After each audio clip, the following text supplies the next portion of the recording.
Hare Krishna. Thank you. I thought tonight we could speak from there are a few verses from Bilva Mangala Thakur's Govinda Damodara Stotram, Sanskrit prayers glorifying the holy names of Krishna. In particular, their names Govinda, Damodar, and Madhava. There are 71 verses in that stotra. Hopefully that will be published soon by the BBT. And in each of those verses, he describes a different pastime or aspect of the Lord and His holy names. So tonight as I said, there are several verses that deal with one particular topic, which is Krishna's departure for Mathura. Very sad topic for devotees. We'll see what he has to say there.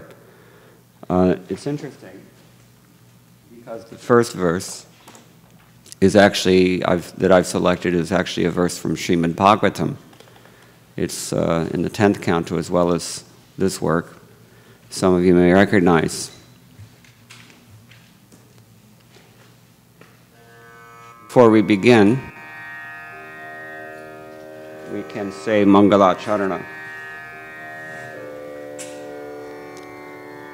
Om Agnanatimirandhasya Gnananjana Shalakaya Chakshurunmilitam Jena Tasmai Shri Gurave Namaha Shri Chaitanya Manobhishtam Sthapitam Yena Bhutale Swayam Rupa Kadamahyam Dadati Swapadazikam Vandeham Shri Guroho Shri Uttapada Kamalam Shri Gurun Vaishnavamscha Shri Rupam Sagrajatam Sahagana Raghunathan Vitam Tam Sajivam Sadvaitam Savadhutam Parijana Sahitam Krishna Chaitanya Devam Shri Radha Krishna Padan Sahagana Lalita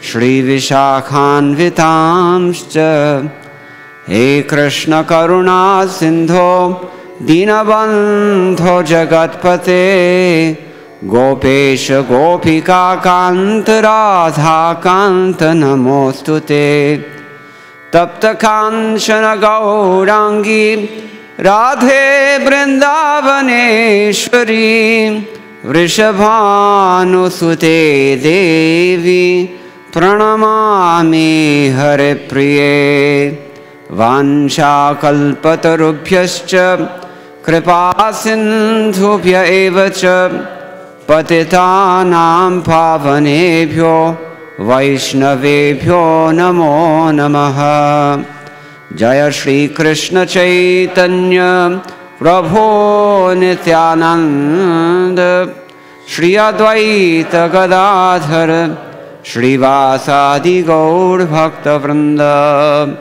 Hare Krishna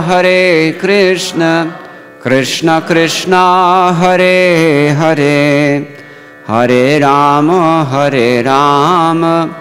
Rama Rama Hare Hare Evam Bruvana Virahatura Bhrisham Vrajastriya Krishna Vishaktamanasah Visrijya Lajjam Rurudu Sasvuswaram Govinda Damodara Madhaveti Govinda Damodara Madhaveti.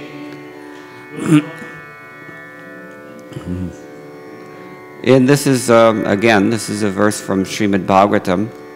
The gopis have been describing their feelings when they saw that Akrura had come and when they were told that Akrura had come in order to take Krishna and Balaram away to Mathura. Several verses in the Bhagavatam actually describe that, and maybe we should just read them.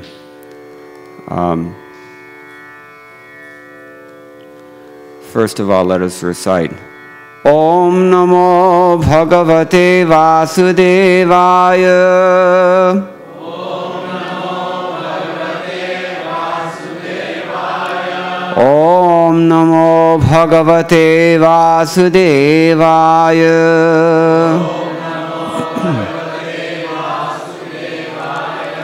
Om Namo Bhagavate Vasudevaya.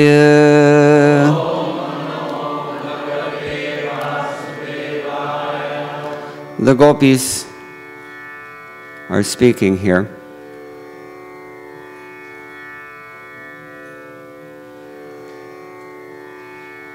This is 10th canto, chapter is 39. And we can begin, I suppose, with text number 19. The gopis say, O Providence, you have no mercy. You bring embodied creatures together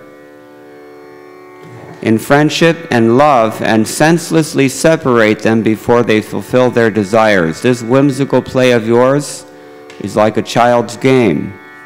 Having shown us Mukunda's face, framed by dark locks and beautified by his fine cheeks, raised-nosed and gentle smiles, which eradicate all misery, you are now making that face invisible. This behavior of yours is not at all good.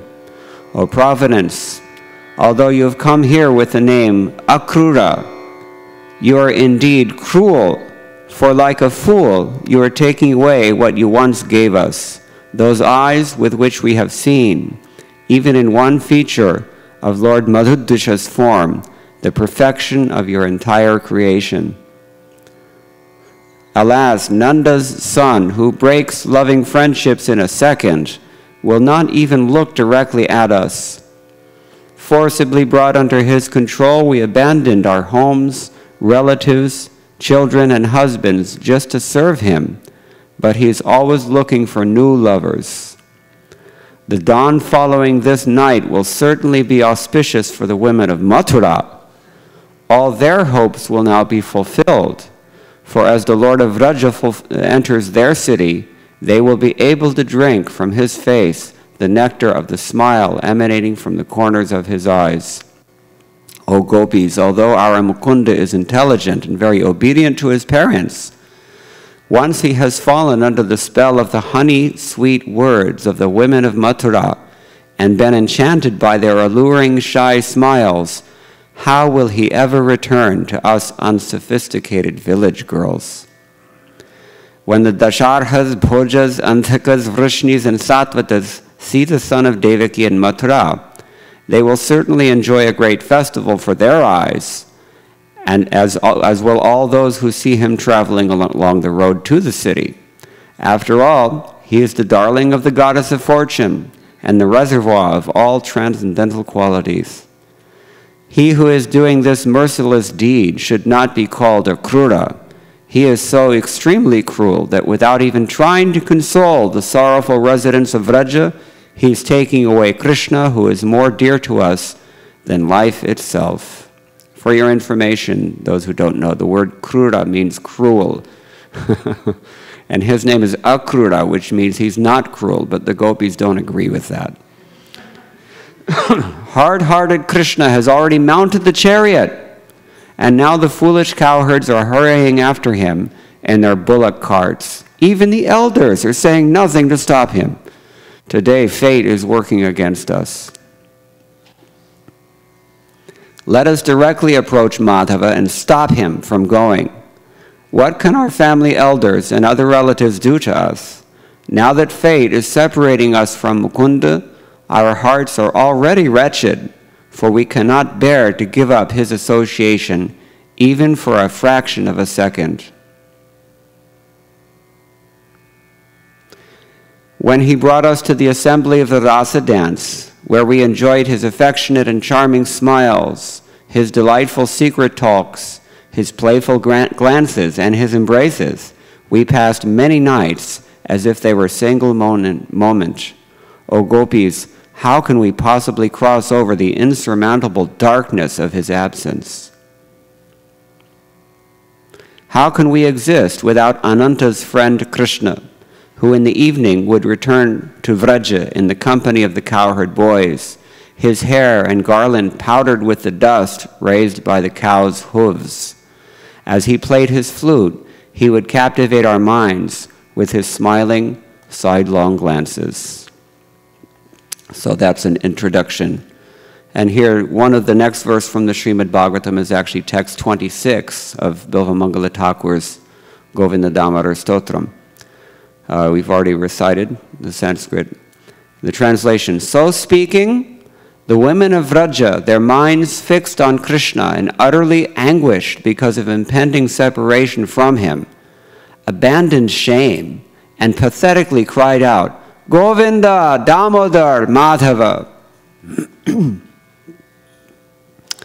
Srila Jiva Goswami quotes this verse in his Sri Krishna Sandarbha on Uchhed 178, among many others, about this topic. This is, of course, a direct quotation from Srimad Bhagavatam 10:39-31, and therefore there is commentary on this verse by many great Vaishnava acharyas. It's such an important expression of pure love of God that it possibly even inspired Srila Bilvamangala Thakur to compose the rest of the stotra on that model. It would seem that way. It's also clear that while at Jagannath Puri, Lord Chaitanya Mahaprabhu exhibited deep spiritual emotions in the company of Srila Sarup Damodar Goswami, paraphrasing this verse as it is in Chaitanya Charitamrita Anjalila 19.53. Ei mata gaudarai vishade kare hai hai, ha ha Krishna tumi gela kati, gopi bhava hridaye taravakye vilapaye, Govinda Damodara Madhaveti. In this way, Sri Chaitanya Mahaprabhu lamented in the mood of separation. Alas, alas, O Krishna, where have you gone? Feeling in his heart the ecstatic emotions of the gopis, Sri Chaitanya Mahaprabhu agonized in their words, saying, O Govinda, O Damodar, O Madhava. So in their Srimad Bhagavatam commentaries, Srila Sanatana and Jiva Goswami explained that the words so speaking, evam bravana, refers to other similar things the gopis spoke at that time, some of which we've just heard.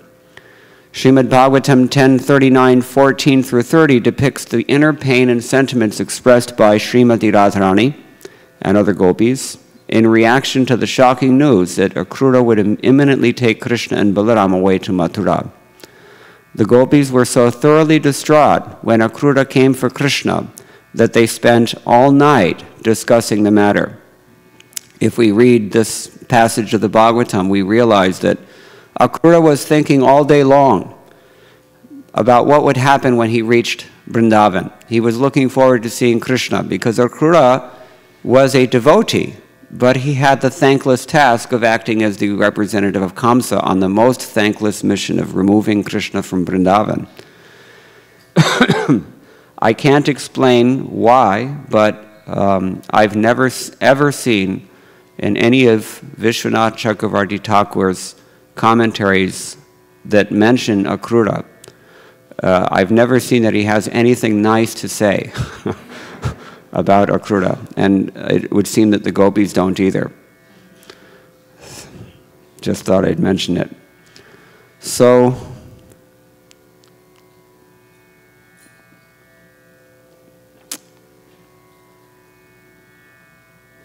Akrura was thinking when he came to Vrindavan that Krishna will certainly know my heart. He'll know that I'm actually a devotee and that I don't personally mean any ill.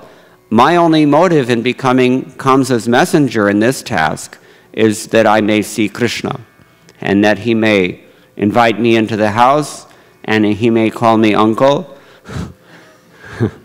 and he may, I may have my life will be perfect, receiving the lotus glances of the Supreme Personality of Godhead. At the same time, he was a little bit hesitant because he was aware how much pain this would cause so many others. So he got to Mathura, he got to Vrindavan at the end of the day, and at that time he could see the footprints of Govinda and Balaram in the sands of Vrindavan.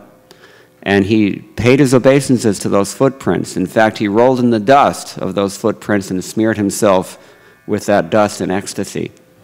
Finally, when he got to the region of Nanda Maharaj's house, the Vrindavan village, he actually saw Krishna and Balaram, who were at that time supervising the milking of the cows. What time do you milk cows? Morning and evening. So because he had arrived in evening, naturally that's what Krishna was doing. Krishna had just been bathed by Mother Yashoda and dressed in nice, beautiful garments. It's described that, actually by Rupa Goswami elsewhere, that when Krishna and Balaram return home from grazing the cows all day long, they're covered with cow dust, dhuli dhusaranta. So, and Mother Yashoda, without waiting for even a second, they're so eager to see the boys return that they send the tall gopis up to the rooftops where they have chandrashala. Chandrashala is what we might call a moon house. This morning in the apartment complex I'm staying in, I saw they referred to a hallway as a breezeway. So it's something like that, I suppose. It's like a chhatri on top of the roof, and you've all seen these, at least in North India they have this. So they would send the tallest gopis because it's assumed that the tallest gopis would be able to see farther.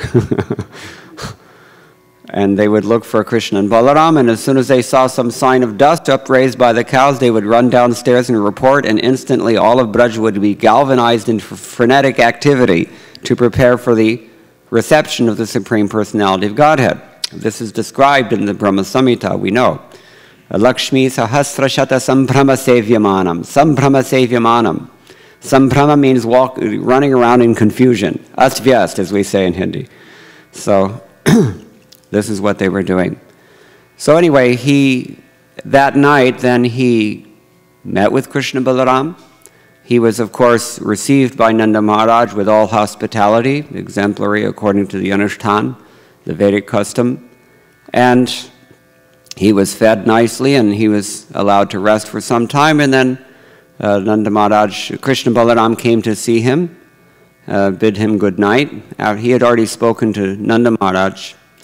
And Krishna and Balaram were asking about all the relatives in Mathura and how was everything doing. And Krishna was telling him at that time that this Kamsa is a real problem and he's got to be eliminated. And Akrura had informed him that Kamsa had already tried to kill his father, Vasudeva. So Krishna was very concerned about that. So actually, Akrura told him everything about Narad Muni had already, revealed the secret of his birth and his early childhood to Kamsa. So Kamsa knew that Krishna, the son of Nanda, was actually his enemy. So there was nothing to prevent this thing from happening now. So Krishna had to go. And then immediately, Krishna and Balaram informed Nanda Maharaj and told Nanda Maharaj that you have to prepare to bring all the cowherd men to Mathura. But what Krishna told him was different than what Akrura had told Krishna. Krishna told Nanda Maharaj that Vasudeva has organized a Dhanur Yajna to break the bow ceremony. And he wants all of the Vrajavasis to come. And Nanda Maharaj was so good-hearted that he immediately ordered all of the Vrajavasis to assemble all your first-class milk products. Pera, Vrindavan Pera is famous.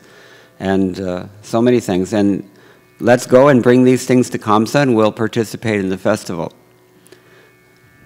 Anyway, somehow the word got out and the gopis found out that Krishna was being taken in the morning by Akrura.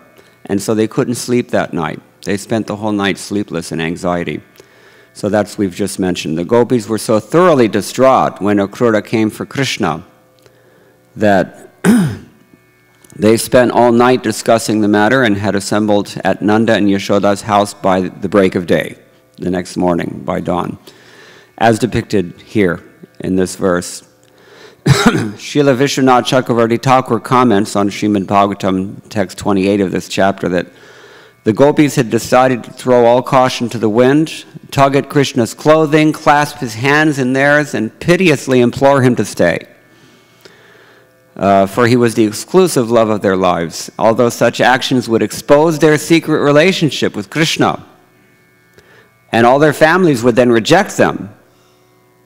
The gopis reasoned that Krishna's departure was an even worse fate and would ruin them anyway, so they felt they had nothing to lose. Thus they abandoned all shame. That's the idea here. The visrijya lajjam, the word is used here. They just threw all caution to the wind. They had nothing to lose. The gopis determined that they would henceforth live in the forest and have Krishna's company there.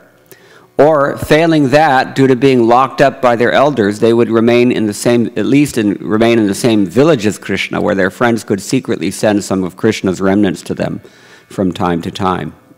In fact, however, even these plans seemed impossible, because the gopis actually expected to die that very night.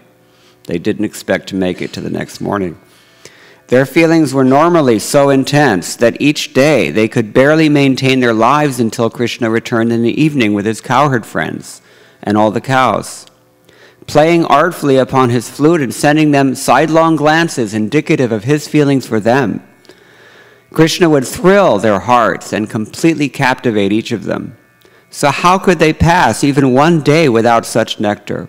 The stunned gopis could not move their legs, and they couldn't even speak anymore. They made such a pathetic scene not only because they were Brajavasi women, naturally imbued with profound love for Krishna, and always inclined to chant his holy names, but also because his impending departure, and that too at Kamsa's dubious behest. How could they possibly restrain themselves? Eventually, all they could do was cry out Krishna's names, as we see in this verse. Now, the Vaishnava Acharyas explain the significance of the gopis' choice of these names, Govinda, Damodar, Madhava, in this verse as follows. The name Govinda, Srila Sanatana and Jiva Goswamis explain, reminded Krishna that he is the prince of Gokula. The gopis thus suggested that without him, the whole of Gokula would simply perish in a moment. Since the word go means cow as well as senses, and Vinda means to get or take, Srila Vishwanath Chakravarti Thakur further adds that the gopis plead for each of their senses to be engaged with Krishna, just as cows are joined to the bull who protects them. They felt that they would die if unable to get Krishna's association, and thus Krishna would be responsible for their deaths. The name Damodar refers to Krishna when he was tied to a mortar by Mother Yashoda. So the gopis appealed to Krishna's love for her. They implied, you may be able to kill us, as we've just explained, but how can you kill your own mother, whose maternal affection bound you and thus gave rise to your name Damodara? Please, don't kill her.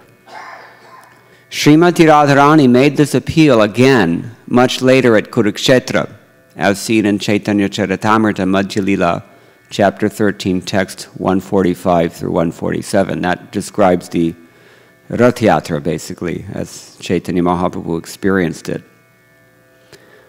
Now, the name Madhava means the husband of the goddess of fortune. With this name, the gopis indirectly reminded Krishna that he wasn't actually their husband. He was married to Lakshmi, while they were married to cowherds. The gopis reasoned that since a wife is considered to be her husband's property, the husband might do as he likes with her, but since the gopis weren't actually married to Krishna, he had no right to destroy someone else's property. This is feminine psychology. Okay, so that's text 26. Now, again, the same topic is brought up in text 31 of Bilvamangala Thakur's Govinda Damodar Stotram. He says here, Akrura masadya yada mukundash chapotsavartham mathuram pravishtaha tadasa paurair jayatitya bhashi Govinda Damodar Madhaveti Govinda Damodar Madhaveti Govinda Damodar Madhaveti. Having met Akrura, Lord Mukunda entered Mathura to take part in Krishna's bow sacrifice. At that time, the citizens shouted, Jai Govinda Damodar Madhava. You know what? I'm not going to read this verse first because it's not chronological. We've skipped ahead quite a bit. There's other verses that still deal with the departure from Vrindavan as opposed to the entry into Mathura.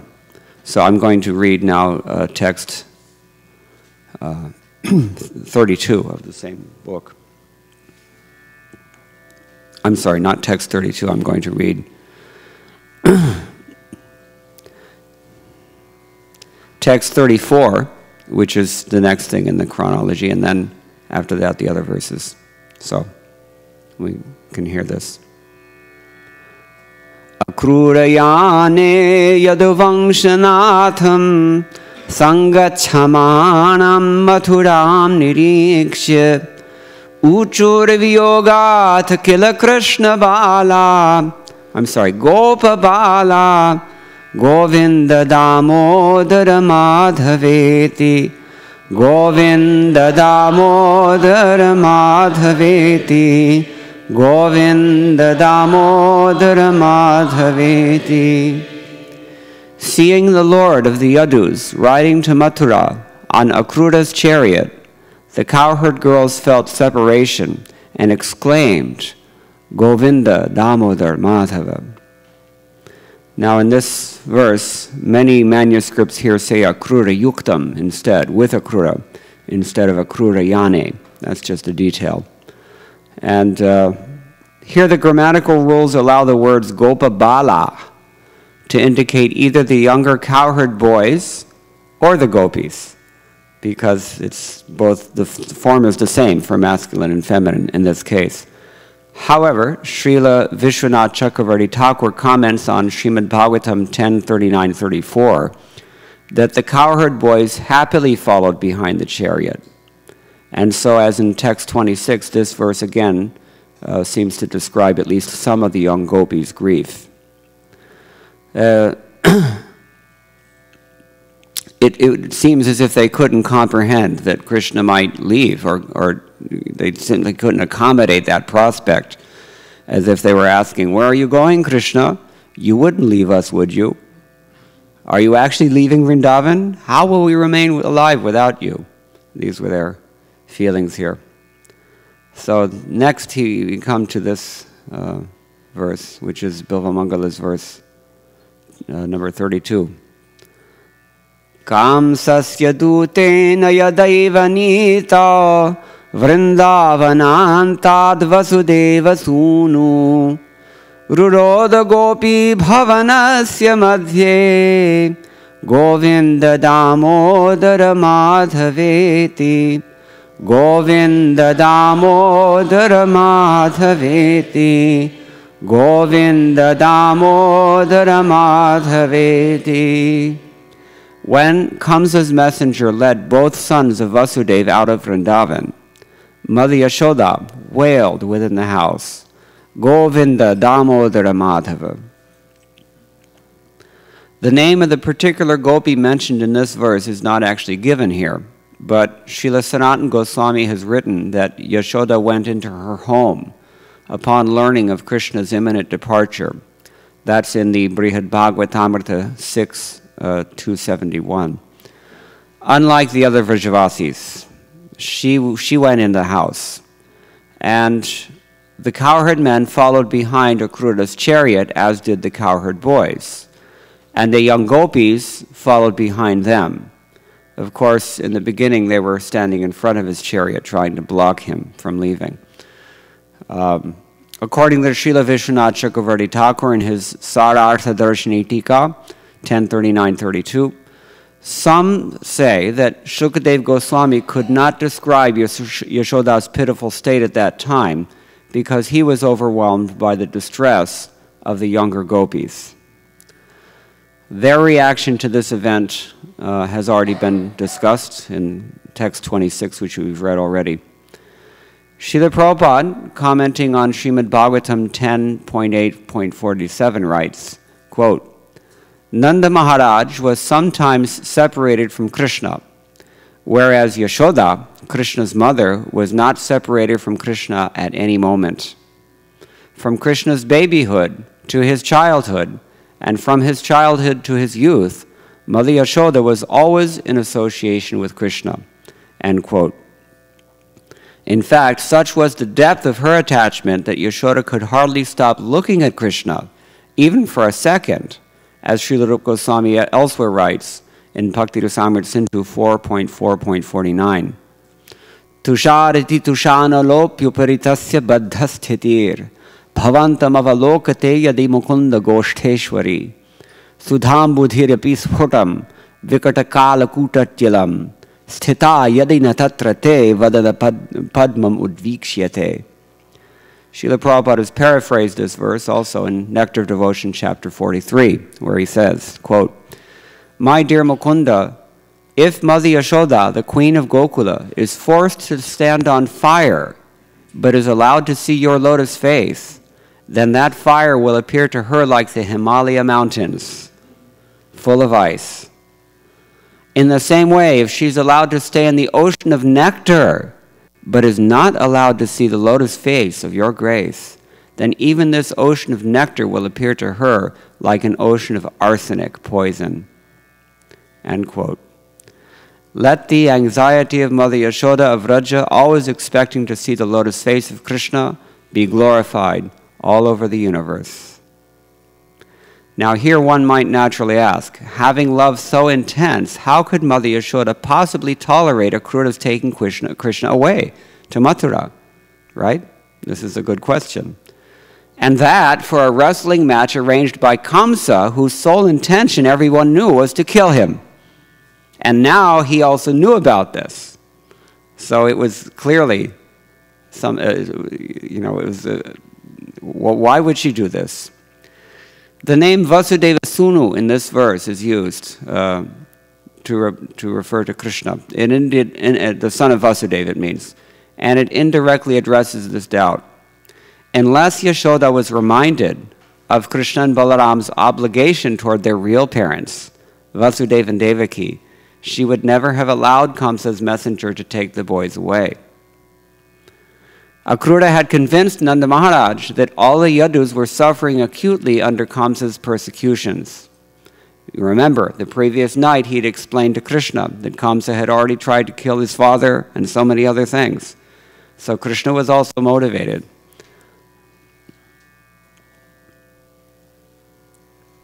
So indeed, Kamsa had even tried to kill Kamsa and Devaki already. Krishna himself was also already conscious of the difficulties they were undergoing. While inquiring and hearing about this from Akrura on the previous night, the Lord exclaimed, and this is a quote from Srimad Bhagavatam 1039.6, "Aho asmada bhudbhuri pitro virginam aryayoho yadheto putra maranam yadhetor bandhanam tayoho." Quote, "Just see how much suffering I have caused my offenseless parents. Because of me, their sons were killed, and they themselves imprisoned." End quote. Hence, Nanda Maharaj was more or less obliged to allow Akrura to take Krishna and Balaram to Mathura, and because of Yashoda's simple nature, she acquiesced, fully trusting that her husband would return Krishna safely. After all, Krishna, Balaram, and Akrura were being accompanied by Nanda Maharaj and many other cowherd men. Even some of Yashoda's friends assured her that everything would be all right. They would all return within a day or two. Actually, this was a big, big controversy, and Mother Yashoda was initially very angry at Nanda Maharaj. But somehow or other they had to discuss all these intricacies, and they're very intricate. So eventually, some of Yashoda's friends were positive, and Nanda Maharaj and others were also positive. And so they assured Mother Yashoda that everything would be okay. She placed her trust in Nanda Maharaj, her husband. She trusted him. And only because of that, she let them take Krishna away. Now, however, feeling thoroughly distraught upon Krishna's departure, Yashoda piteously cries out his names, Govinda, Damodar, Madhava.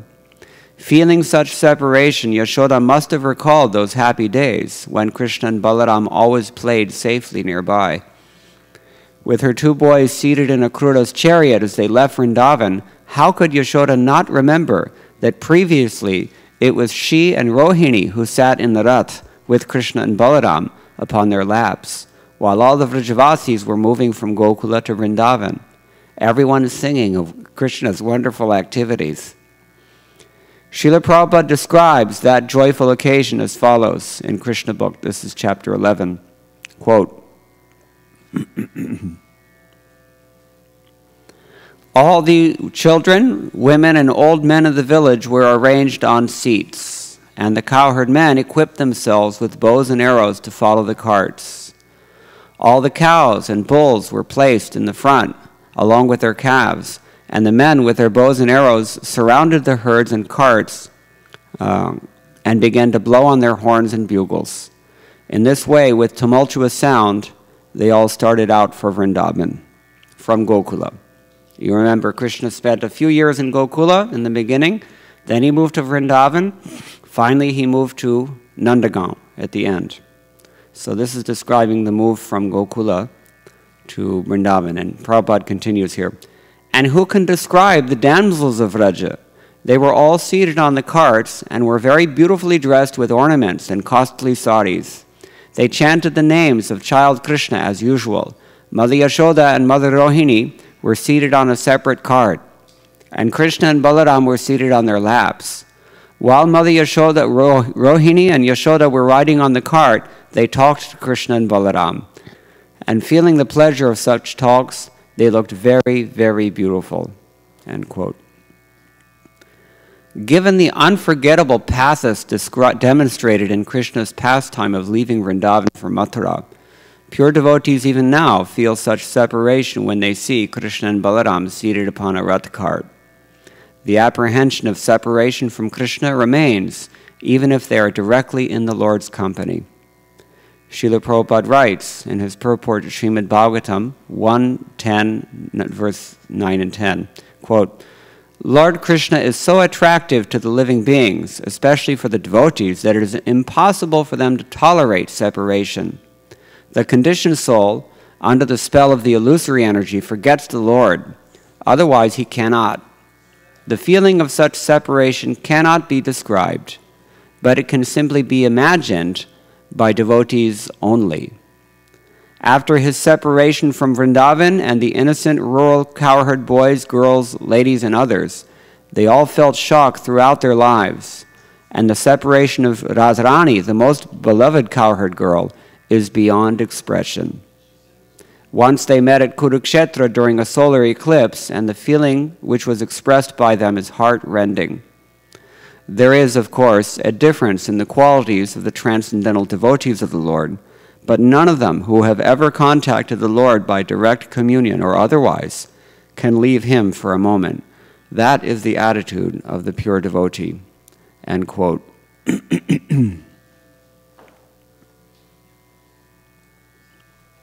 So next we'll read from the next text.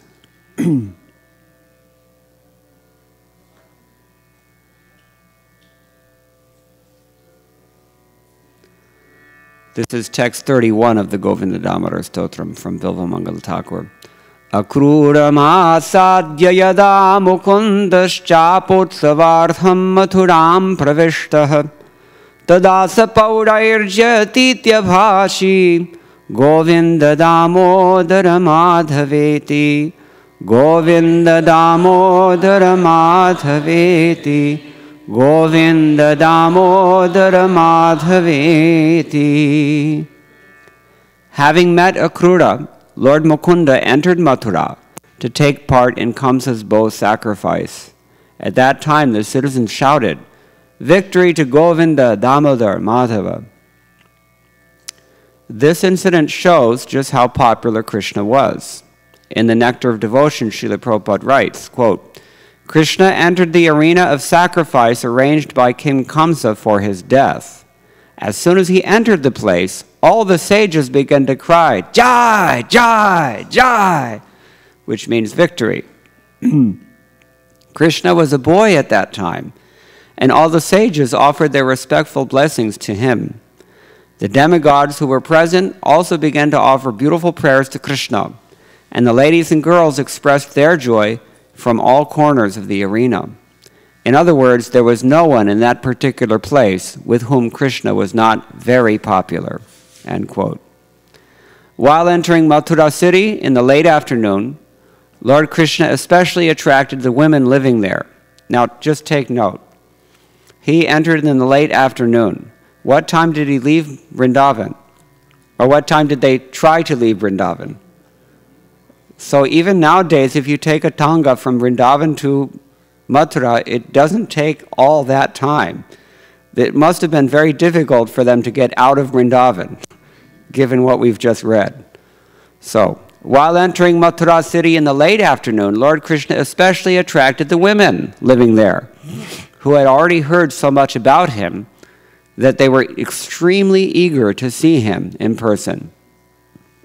Now that they had achieved this most fortunate opportunity, they wouldn't let anything prevent them from going to see Krishna and Balaram as soon as they heard that the two heroes had actually arrived. In the Srimad Bhagavatam, 10th canto, 42nd chapter, text 14, Srila Vishwanath Chakravarti Thakur comments that these women were superlative devotees. Even the gopis of Vraja had expressed concern about how these women might charm their beloved Krishna. That was from chapter 39, text 24, as we read. So at this time, the Lord, who is known as Rasaprada, the bestower of transcendental feelings of pure love, also met Kubja and reciprocated with many other merchants who kindly offered their wares to his entourage. Later, Krishna and Balaram proceeded to see Kamsa's bow, arranged for the next day's wrestling match, and they easily broke it, also killing all the soldiers who were posted there as guards. Kamsa passed that night with great difficulty, full of uncertainty and terror amidst the portents of death, many portents of death, while the mood of the cowherds' encampment was excited and mirthful as the boys ate various delicacies and recounted all the day's adventures. They had come, and Krishna had met with Kubja, and then they met so many, one person didn't want to give anything to Krishna and Balaram, so they killed him and took whatever they wanted. We'll read. According to their spiritual development, the various participants in the wrestling arena perceived Lord Krishna in various ways when Krishna and Balaram appeared in the wrestling arena of Kamsa the next day. The following verse from Srimad Bhagavatam 10:47-17 shows how the Lord's energies thus revealed or concealed his identity. Mallanam ashanirnam naravara strinam smaro murtiman gopanam swajano asatam kshiti bhujam shasta sapitro shishuhu mrityor bhojapater virat avidusham tattvam param yoginam vrishninam paradevateti vidito rangam gataha sagrajaha.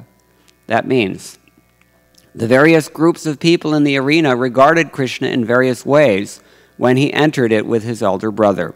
The wrestlers saw Krishna as a lightning bolt. The men of Mathura, they saw him as the best of males. The women saw him as Cupid in person. The cowherd men saw him as their relative. The impious rulers saw him as their chastiser, and his parents saw him as their child. The king of the Bhojas saw him as death. This is Kamsa. The unintelligent saw him as the Supreme Lord's universal form. The yogis saw him as the absolute truth, and the Vrishnis saw him as their supreme worshipable deity. Then the two lords Krishna and Balaram easily slayed Kamsa, along with his powerful wrestlers, and this heroic event was the climax of their whole journey, and the purpose of their appearance upon the earth. Everybody know the verse from Bhagavad Gita? Famous. Yada yada hi dharmasya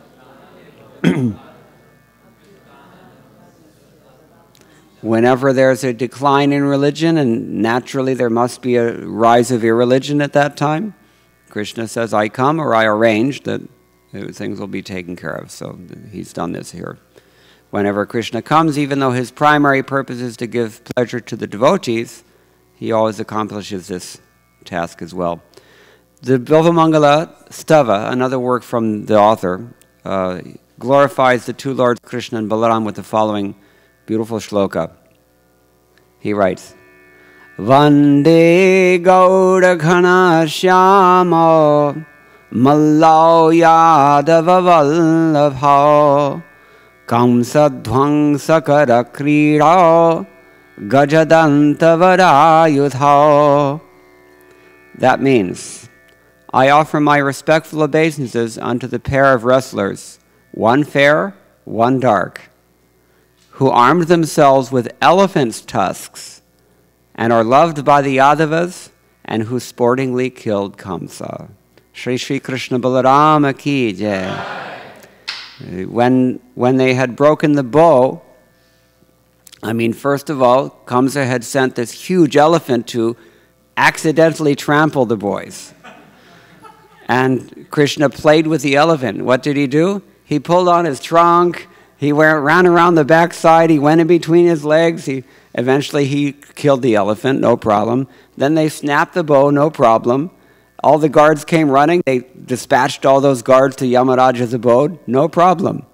Kshvelani hanta, the word is used by Madhvacharya. Just mere child's play. This is child's play. Literally, they were children and they were playing. This was the mood of Krishna and Balaram here. So these are just a few verses I thought it might be nice to share. Again, this is Bilvamangala Thakur's Govinda Damodar Stotram, and hopefully this will be published within the coming year or two by Bhaktivedanta Book Trust under the auspices of Giriraj Publishing, which is based in Vrindavan, where I live. I'm going to stop here, but if anybody has any comments or any questions or something to add, please feel free. Vaisesika Prabhu, Navina Nirada Prabhu. Just one brief comment. Please keep going. Well, if you want, this is all I have from the Govinda Damodar Stotra, but if you like, we can switch into Bhagavatam mode and go for the details. Do we have time? Yes. Okay. And we have till about 2 minutes before 8 o'clock. Is it? Yeah. So you have the clock says it's 7:24. Yes, you have it. So you have that much time. Oh, I see. I go until another then. 30 minutes, eh? Yeah. And if devotees have questions too, it might go in another way. Okay, so let's first of all, does anyone have any questions or any comments? Not a single one. Prabhuji. Thank you, Mukunda Datta Prabhu. Akrura is a very colorful character in his approach to Krishna. Just today we heard how he was hiding the Shyamantaka jewel, and he felt, what was the emotion he felt? Fear.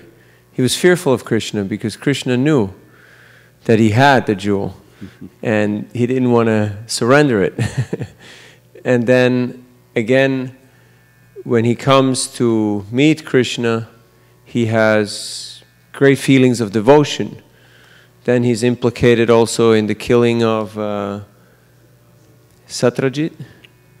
So, could you shed some light on this special devotee who has such conflicting types of mindsets and emotions? Yeah. And what is the lessons that we can learn from Akrura?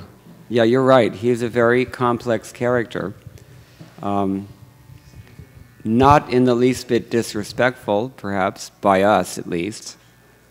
Srila Prabhupada in the first canto writes in his purport to text, chapter 11, text 16, and others, that Akrura was the commander-in-chief of the Vrishni dynasty and a great devotee of Lord Krishna. Akrura attained success in devotional service to the Lord by the one single process of offering prayers. He was the husband of Sutani, the daughter of Ahuka, he supported Arjuna when Arjuna took Subhadra forcibly away by the will of Krishna. That was another controversy. There are many controversies in the spiritual world, actually, just as there are controversies here in our society. So there are controversies in the spiritual world, and in fact those controversies are intended to teach us how to deal with our own controversies, because we will eventually realize that our own controversies are the controversies of the spiritual world, we hope. Anyway, so both Krishna and Akrura went to see Arjuna after his successful kidnapping of Subhadra. Both of them presented dowries to Arjuna after this incident. Akrura was present also when Abhimanyu, the son of Subhadra, was married with Uttara, the mother of Maharaj Parikshit. Ahuka, the father-in-law of Akrura, was not on good terms with Akrura, but both of them were devotees of the Lord. So there are, if we look at it from a modern and mundane and quote-unquote objective perspective, we will find that the spiritual world is full of what might be termed dysfunctional relationships. But in fact, this is the transcendental nature of devotional service. Akrura, although he was working in the employ of Kamsa, he actually was a great devotee, and Krishna appreciated his devotion.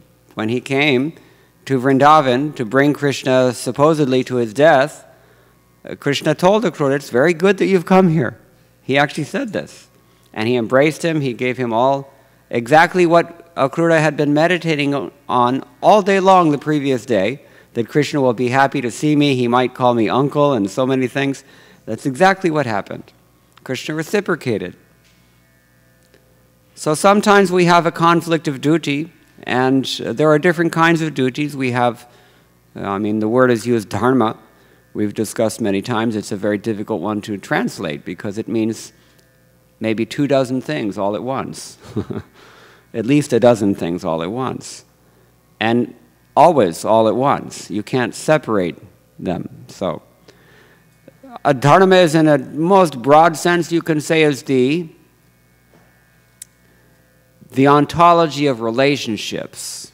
It's a fancy Latin word meaning the science of relationships, maybe we can say, the way relationships function. And it doesn't really matter whether you're in the spiritual world or in the material world, the relationships function in the way that they function. So, but it's very, very difficult thing to understand, relationships. It's called Sambandha Gyan, and that is the basis of Abhideya Gyan, which is the means of Prayojana, meaning the ultimate goal of life being love of Godhead. We get through devotional service, which is activity and endeavor, volition, and it's necessarily predicated on some basic understanding of reality as it is.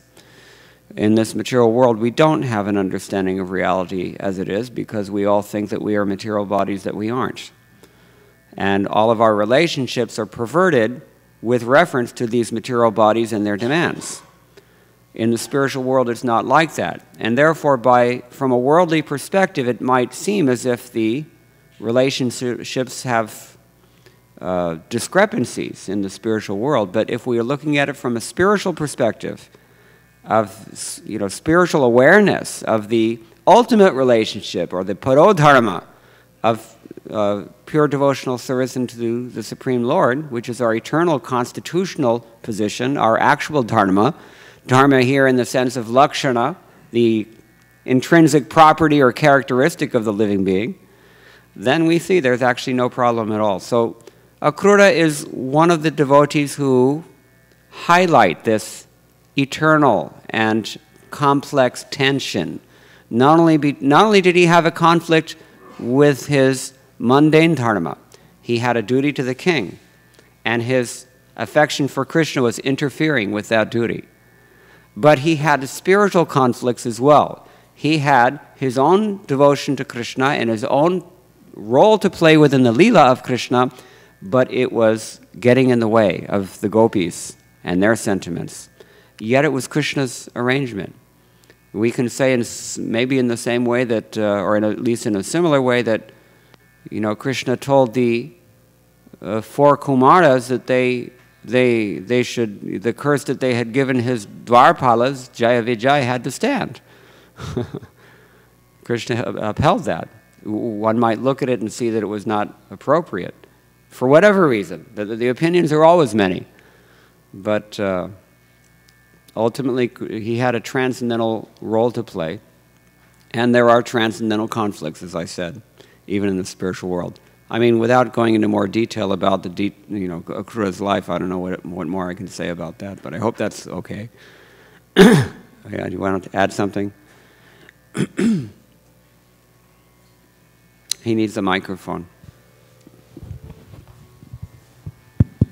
Prabhu, like you said, the example of Akrura.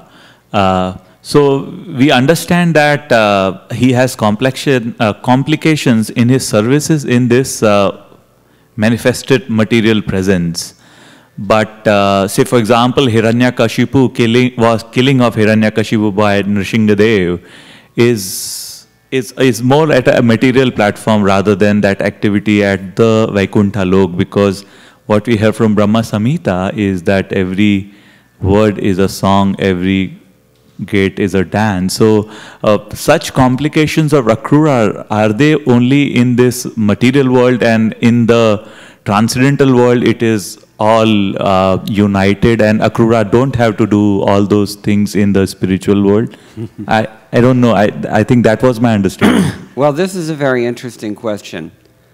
In the Brihad Bhagavatamritam, when Gopakumar goes back to Godhead, he's not really able to make a very clear distinction between Bhoma Vrindavan and Goloka Vrindavan. Let me widen the lens here a little bit. There is at least one Vaishnavacharya who is a monist. His name is Vallabhacharya, and his philosophy is called Shuddha Advaita, pure monism. He does not see that there is anything non-Krishna in existence. And ultimately, we know that this is what Krishna says in Bhagavad Gita as well. So it's an aspect of our philosophy, although we see both sides. Achintya bheda bheda. So for him, there's really no difference between the activities of this mundane world and the activities of pure Krishna consciousness. But logically, we can say that there's no reason why we can't say the same thing if we accept that Vasudevaha Sarvam Iti. At a certain point in Krishna consciousness, the material energy practically ceases to exist for a devotee because he sees Krishna everywhere, or rather, he sees Srimati Radharani everywhere. So, while the excuse for the dilemmas that Akrura found himself in was a conflict between his spiritual duty and his mundane dharma, that in itself was also but a function of Yoga Maya and not Mahamaya. In our case, we're dealing with live ammunition, and it's actually Mahamaya that we're dealing with. So we can't really take shelter of that oneness just yet. We actually have to develop the Sambandha Gyan that catapults us into that realized consciousness. Otherwise, it won't be sustainable, and that's called Sahajiya. Is that okay? It's a simple and general answer, but I'm hoping it's all right. Is it? Okay. Anything else? No other questions then? We can read from Bhagavatam. Canto 10, chapter 39, I think it is. Well, actually, we should probably begin with chapter 40.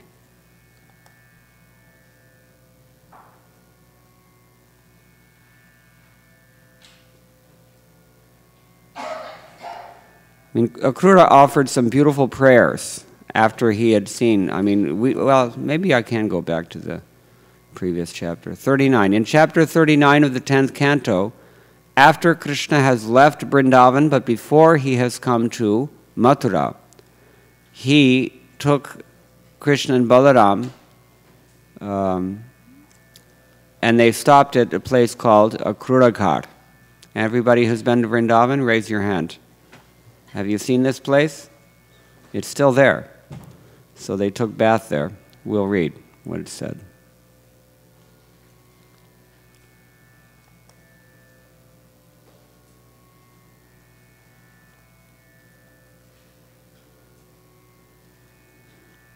Having been honored so much by Lord Balaram and Lord Krishna, Akrura, seated comfortably on a couch, felt that all the desires he had contemplated on the road were now fulfilled.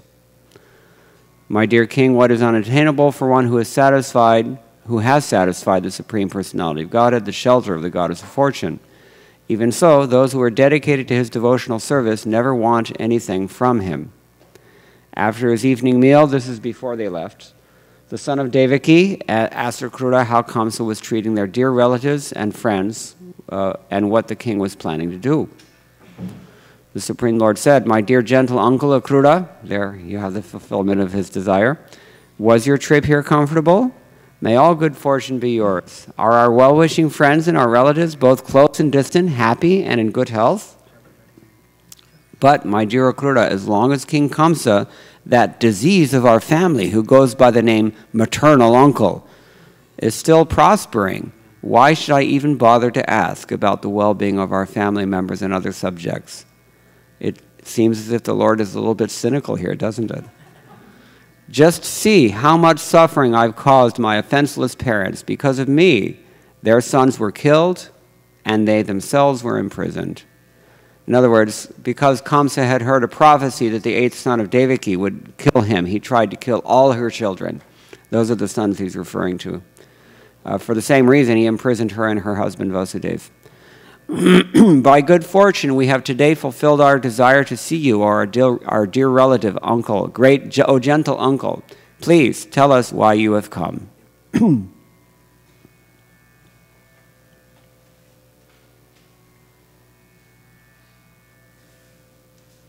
Soumya, he calls him. Soumya means gentle. So Shukdev Goswami said, in response to the Supreme Lord's request, Akrura, the descendant of Madhu, described the whole situation, including King Kamsa's enmity toward the Yadus and his attempt to murder Vasudeva. Akrura relayed the message he had been sent to deliver. He also described Kamsa's real intentions and how Narad Muni had informed Kamsa that Krishna had been born as the son of Vasudeva. Lord Krishna and Lord Balaram, the vanquisher of heroic opponents, laughed when they heard Akrura's words. The lords then informed their father, Nanda Maharaj, of King Kamsa's orders. Nanda Maharaj then issued orders to the cowherd men by having the village constable make the following announcement throughout Nanda's domain of Raj. Go collect all the available milk products, bring valuable gifts, and yoke your wagons. Tomorrow we shall go to Mathura, present our milk products to the king, and see a very great festival. The residents of all the outlying districts are also going. So Nanda wanted to bring ghee and other milk products as taxes for the king. When the young gopis heard that Akrura had come to Vraj to take Krishna and Balaram to the city, they became extremely distressed. Some gopis felt so pained at heart that their faces turned pale from their heavy breathing. Others were so anguished that their dresses, bracelets, and braids became loose. Actually, in the Krishna book, Prabhupada says their faces didn't become pale. He said their faces turned black. It's a different description. Other gopis entirely stopped their sensory activities and became fixed in meditation on Krishna. They lost all awareness of the external world, just like those who attain the platform of self-realization. This is irony on the part of Shukdev Goswami. He says, just like those who have attained the perfection of self-realization. So actually the gopis were already on the platform of self-realization. The Chaitanya Charitamrita states, Jiver Shodo Hoy Krishna Nityodash. The self or individual soul is an eternal servant of Krishna. Because they were rendering the most intense loving service to the Lord, the gopis were situated at the highest stage of self-realization. And still other younger women fainted simply by remembering the words of Lord Shaudi, Krishna. These words, decorated with wonderful phrases and expressed with affectionate smiles, would deeply touch the young girls' hearts. The gopis were frightened at the prospect of even the briefest separation from Lord Mukunda, so now, as they remembered his graceful gait, his pastimes, his affectionate smiling glances, his heroic deeds, and his joking words, which would relieve their distress, they were beside themselves with anxiety at the thought of the great separation about to come. They gathered in groups and spoke to one another, their faces covered with tears and their minds fully absorbed in Achyuta. And we've read already the things that the gopis had said, so I'm going to skip ahead from that.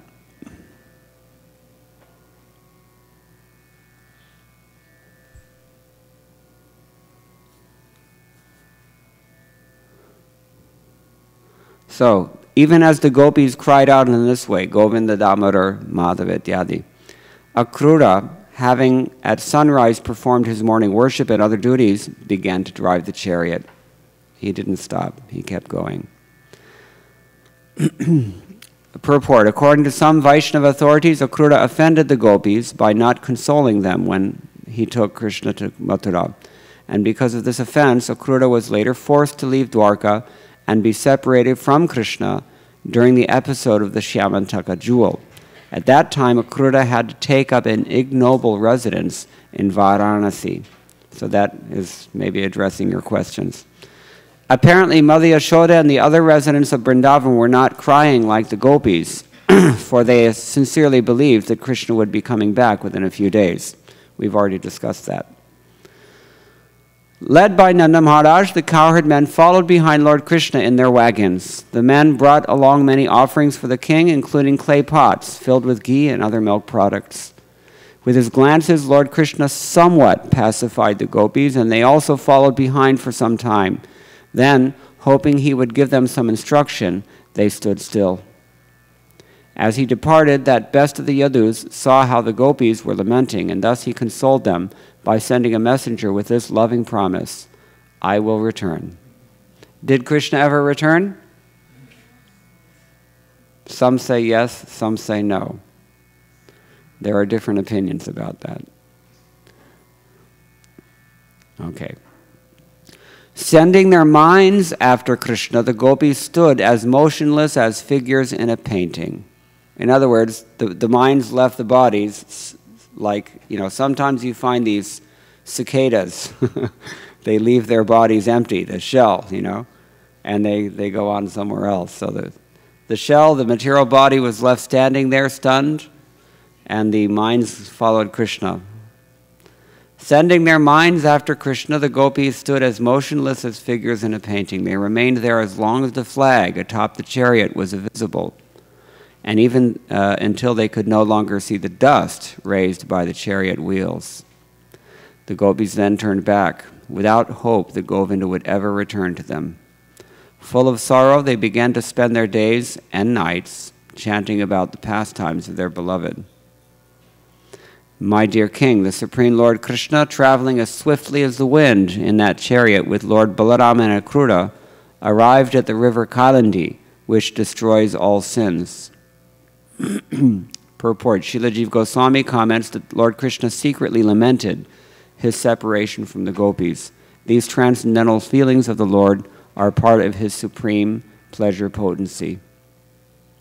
The river's sweet water was more effulgent than brilliant jewels. After Lord Krishna had touched it for purification, he drank some from his hand. Then he had the chariot move near a grove of trees and climbed back on along with Balaram. Akrura asked the two lords to take their seats on the chariot. Then, taking their permission, he went to a pool in the Yamuna and took his bath, as enjoined in the scriptures. While immersing, this suggests also further that maybe some time had passed since they left in the morning, or that, maybe they didn't actually leave in the morning, although they tried to. So, because why does he need to take a bath? Unless he's enjoined morning and evening, you have to take your bath. Anyway, while immersing himself in the water and reciting eternal mantras from the Vedas, Akrura suddenly saw Krishna and Balaram before him. Akrura thought, how can the two sons of Anakadundapi, who are sitting in the chariot, be standing here in the water? They must have left the chariot. But when he came out of the river, there they were on the chariot, just as before, asking himself, was the vision I had of them in the water an illusion? Akrura re-entered the pool. There Akrura now saw Anantashesh, the Lord of the Serpents, receiving praise from Siddhas, Charanas, Gandharvas, and demons, who all had their heads bowed. The personality of Godhead, whom Akrura saw, had thousands of heads, thousands of hoods, and thousands of helmets. His blue garment and his fair complexion, as white as the filaments of the lotus stem, made him appear like white Kailash mountain with its many peaks. Akrura then saw the Supreme Personality of Godhead lying peacefully on the lap of Lord Anantashesh. The complexion of that Supreme Person was like a dark blue cloud. He wore yellow garments and had 4 arms and reddish lotus petal eyes. His face looked attractive and cheerful with its smiling, endearing glance and lovely eyebrows, its raised nose and finely formed ears, its beautiful cheeks and reddish lips. The Lord's broad shoulders and expansive chest were beautiful, and his arms long and stout. His neck resembled a conch shell, his navel was deep, and his abdomen bore lines like those on a banyan leaf. He had large loins and hips, thighs like an elephant's trunk, and shapely knees and shanks. His raised ankles reflected the brilliant effulgence emanating from the nails of his petal-like toes, which beautified his lotus feet. Adorned with a helmet, bracelets, and armlets, which were all bedecked with many priceless jewels, and also with a belt, a sacred thread, necklaces, ankle bells, and earrings, the Lord shone with dazzling effulgence. In one hand he held a lotus flower, in the others a conch shell, discus, and club. Gracing his chest were the Srivatsa mark, the brilliant Kaustubha gem, and a flower garland. Encircling the Lord and worshipping him were Nanda, Sunanda, and his other personal attendants, Sanaka and the other Kumaras, Brahma, Rudra, and the chief demigods, the 9 chief Brahmanas, and the best of the saintly devotees headed by Prahlad, Narad, and Uparisharivasu. Each of these great personalities was worshipping the Lord by chanting sanctified words of praise in his own unique mood. Also in attendance were the Lord's principal internal potencies, Shri, Pushti, Gir, Kanti, Kirti, Tushti, Ila, and Urja, as were his material potencies, Vidya, Avidya, and Maya, and his internal pleasure potency, Shakti.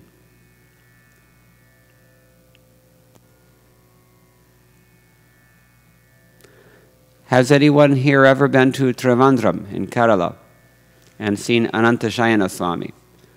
So you know what we're talking about here. There is a Krishna shrine in the back of the temple courtyard. It's a large temple compound. And on the wall of that shrine, there is a picture of Anantashesh with Vishnu lying on his lap. Except that it's not Anantashesh with Vishnu lying on his lap. The picture is Balaram lying on the ground and Krishna lying on top of Balaram and Mother Yashoda looking at them with a puzzled look on her face. So Akrura had an experience something like this, perhaps. As the great devotee, Akrura beheld all this. He became extremely pleased and felt enthused with transcendental devotion. His intense ecstasy caused his bodily hairs to stand on end and tears to flow from his eyes, drenching his entire body. Somehow, managing to steady himself, Akrura bowed his head to the ground. He joined his palms in supplication, and in a voice choked with emotion, very slowly and attentively began to pray. It must have been very, very hard for him to say anything at all, you can imagine. What would you do? What would you say? So this is, the next chapter begins. There's a chapter summary here. This chapter relates Akrura's prayers to the Supreme Personality of Godhead. I don't know that we'll have time to finish it, but Akrura prayed, Brahma, who created this visible world, emanated from the lotus navel of the Supreme Lord. the 5 elements of physical nature, the 5 corresponding objects of perception, the 10 senses, the ego, the total nature, the primeval creator, and the demigods all originate from his bodily limbs. He cannot be known by sensory knowledge, and thus even Brahma and the other demigods are ignorant of his real identity.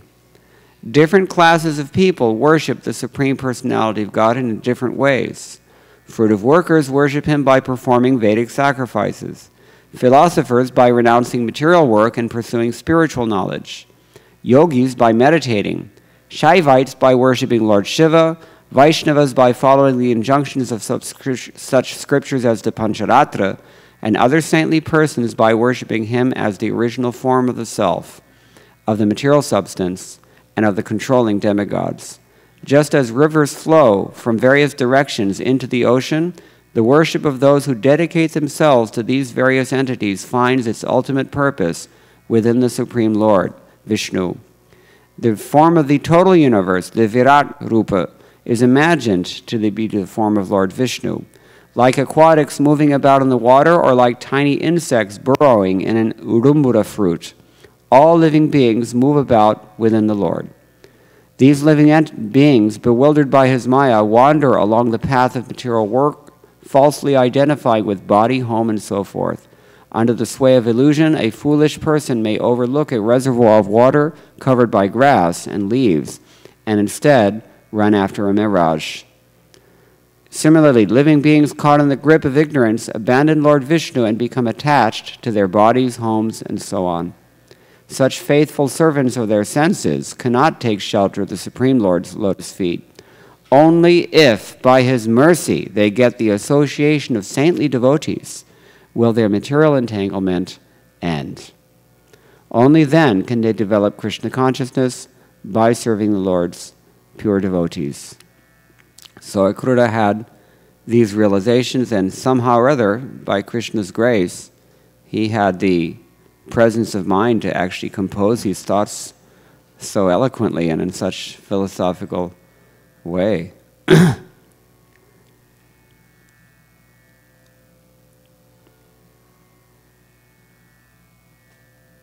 There's other things that he said here. We can maybe look at them.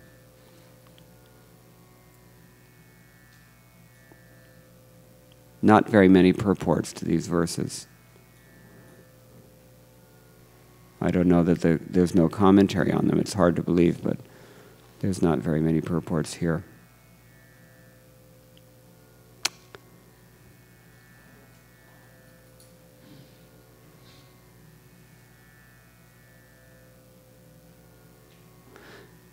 He said, being fallen, I am approaching your lotus feet for shelter, O Lord, because although the impure can never attain your feet, I think it's nevertheless possible by your mercy. Only when one's material life has ceased, O lotus-naveled Lord, Padmanabha, this is Padmanabha, can one develop consciousness of you by serving your pure devotees. Obeisances to the Supreme Absolute Truth, the possessor of unlimited energies. He is the embodiment of pure, transcendental knowledge, the source of all kinds of awareness, and the predominator of the forces of nature that rule over the living being. Namaste Vasudevaya Sarva Bhuta Kshayayacha Hrishikesha Namastubhyam Prapannam Pahimam Prabho. O son of Vasudeva, obeisances to you, within whom all living beings reside. O Lord of the mind and senses, I again I offer you my obeisances, O Master. Please protect me who am surrendered unto you. So after showing his Vishnu form to Akrura in the waters of the Yamuna and receiving Akrura's prayers, Lord Krishna withdrew that vision just as an actor winds up his performance. Akrura emerged from the water and in great amazement approached the Lord, who asked him whether he had seen something wonderful while bathing. This is called, we mentioned this the other night, Nato Natyataro Yatha. Krishna acts as if he had nothing to do with this. This is bewildering, Kunti Devi says. Just like when I see you crying after your mother is chastising you for stealing butter, you've got kajal all over your face and you really look afraid. And it's bewildering to me, she says. So, Akrura replied, "Whatever wonderful things there are in the realms of water, earth, or sky, all have their existence within you. Thus, when one has seen you, nothing remains unseen." Akrura then began driving the chariot again. Krishna, Balaram, and Akrura reached Mathura late in the afternoon. After meeting up with Nanda Maharaj and the other cowherds who had gone on ahead, Krishna asked Akrura to return home, promising to visit him there after he had killed Kamsa. So Akrura was now dispatched. Akrura unhappily bid the Lord goodbye, went to King Kamsa to inform him that Krishna and Balaram had come. Then he went home. He must not have had a very nice night. Krishna and Balaram took the cowherd boys with them to see the splendorous city. As they all entered Mathura, the women of the city eagerly came out of their houses to see Krishna. They'd often heard about him and had long since developed a deep attraction for him. But now that they were actually seeing him, they were overwhelmed with happiness, and all their distress due to his absence was eradicated. So, Krishna and Balaram then came upon Kamsa's wicked washermen. Krishna asked him for some of the first-class garments he was carrying, but he refused and even chastised the two lords. At this, Krishna became very angry and beheaded the man with his fingertips. The washerman's assistants, seeing his untimely end, dropped their bundles of clothes on the spot and ran off in all directions. Krishna and Balaram then took some of the garments and whatever they especially fancied. Next, a weaver approached the two lords and arrayed them suitably, for which the service he received from Krishna opulence in this life and liberation in the next. Krishna and Balaram then went to the house of the garland maker, Sudama. Sudama offered them his full obeisances, worshipped them by bathing their feet and offering them such items as arnica and sandalwood paste, and chanted prayers in their honor. Then he adored them with garlands of fragrant flowers. Pleased, the lords offered him whatever benedictions he wished, and then they moved on. I think we have to stop here. It's getting a little bit late. So thank you very much for listening so patiently. All glories to Srila Prabhupada.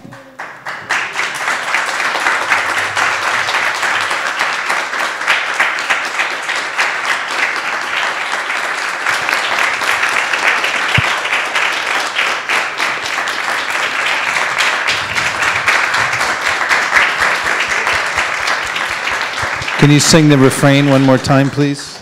Sorry? Can you sing the refrain one more time for us, please? Yeah. Govinda Damodara Madhaveti Govinda Damodara Madhaveti Govinda Damodara Madhaveti Govinda Damodara Madhaveti. Here's an easy one. Govinda Govinda Hare Murare Govinda Govinda Mukunda Krishna Govinda Govinda Rathanga Pane Govinda Damodara Madhaveti Govinda Damodara Madhaveti Govinda Damodara Madhaveti Gaura Premanandi.